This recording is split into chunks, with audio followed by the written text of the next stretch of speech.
Apple নাকি পেঁপে? গর্ভাবস্থায় রক্ত বাড়াতে কোনটি বেশি কার্যকর?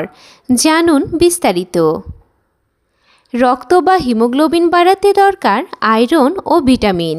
আপেল কিছু পরিমাণ আয়রন থাকে, ভিটামিন সি আছে, আয়রন শোষণে সাহায্য করে, তবে আয়রনের পরিমাণ খুব বেশি না। পেঁপে ভিটামিন সি ও ফোলেট থাকে, হজমে সাহায্য করে, তবে আয়রন তুলনামূলকভাবে একটু কম থাকে। রক্ত বাড়াতে আপেল পেঁপের চেয়ে একটু বেশি উপকারী, তবে কোনো ফলই একা যথেষ্ট নয়।